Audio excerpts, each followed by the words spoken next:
So you're basically saying there won't be a middle class, and if there isn't going to be one, you may as well be on the rich end. That's correct. Of society. That's correct. Absolutely. And what most financial books say to you is live below your means. You know, don't have a cappuccino. If you have the opportunity, one of the lessons in the book is go back to school. Yes, but also I learned finance on the streets where he learned it at Wharton. Right. So it's still possible to learn. Is it always about being rich or doing something in this world that doesn't just bring us money, but doing something to give back or making an impact somehow, whether it's a building project or a corporation or something of that sort? Well, hopefully, but that's why we wrote this book together. We don't really need the money, but we are concerned about the economics of our country. Explain for us, Robert, how there is no middle class anymore. What do you mean by that, and what quantifies and qualifies somebody as being in the middle class? Well, there's many reasons for that, but the middle class is not getting ahead. The rich are increasing, but the tax laws are written against the middle class. So we just got together and said we can't change the tax laws right now, but we can change people. So we'd rather teach you how we got rich so that other people can move up rather than move down. Mr. Donald Trump and Robert Kiyosaki.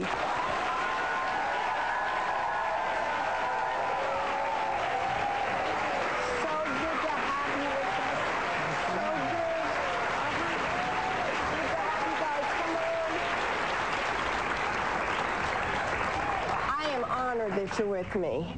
So somebody just starting out, this whole craze about using your own realtor, going to Staples and finding these kits online and somehow saving yourself some money, you could lose money in the end? Well, you could, but if you did that, I would still recommend you get a real estate attorney to check over the transaction. You could probably save a few dollars that way. But it is a legal transaction, and you got to be very careful, because if it's your primary residence, you don't want to be evicted in the middle of the night. We're back. Donald Trump and Robert Kiyosaki. Define rich. Well, look, rich is a state of mind more than anything else. If you feel you're rich, and if you're happy, and if you have a wonderful family, you're rich. And this doesn't just have to do with money. Define it financially. Forbes defines it as $1 million a year in passive income, whether you work or not. That's a specific definition of it. Sometimes it's daunting to say, I have a credit card with fill in the blank, $10,000 on it, and it has a 30% rate. So that's got to be the first one I tackle. When I have one with $800 on it at a 5% rate, maybe I just pay that first so I can feel that sense of achievement and progress. I agree with David. You know, interest rates are important, but the way my wife and I did it was we had like 15 line items we had to go through.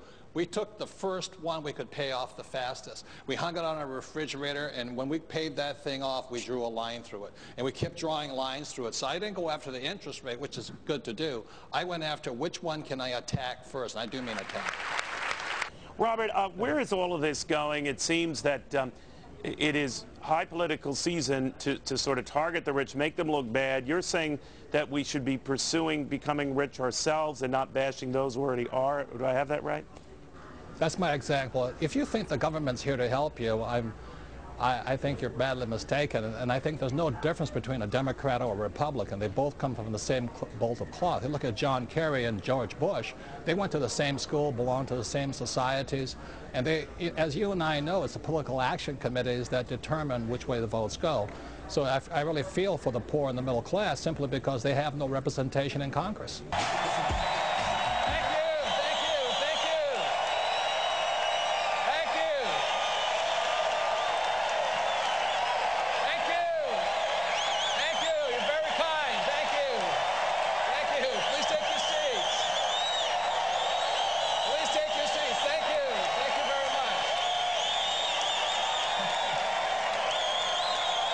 In the world of business, it's another thing my rich dad pointed out to me. In the world of business, there are 4 types of people. And E stands for employee, S stands for small business or specialist, B stands for big business like Bill Gates, and I stands for investor. Our school systems do a pretty good job of educating us for here. So my poor dad always said to me, son, you go to school so you can get a job. So that's an employee's mentality.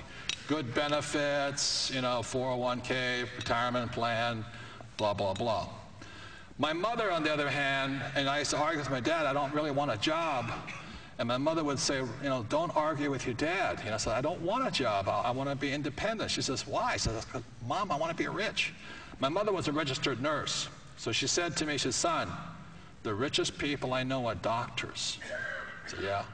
So you should go to medical school and become a doctor, a specialist. You know, S stands for smart people, all this stuff. I said, Mom, there's only one problem. She says, what's that? Doctors are smart. She says, you have a good point there. You shouldn't do that. I was horrible in school. I'm Robert Kiyosaki, author of Rich Dad, Poor Dad. I'm sitting here with my youngest protege, the future.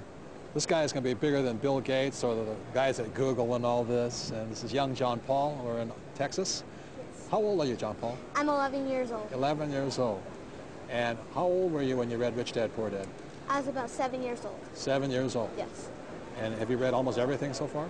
Yes, just about. Have you I played think everything? Have you played my cash flow games? Yes, I have. Okay, now tell the people at home what you've learned so far that's different than what they teach you at school.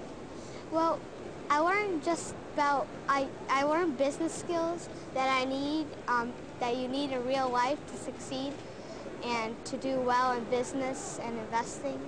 And I learned all the things that I know about money.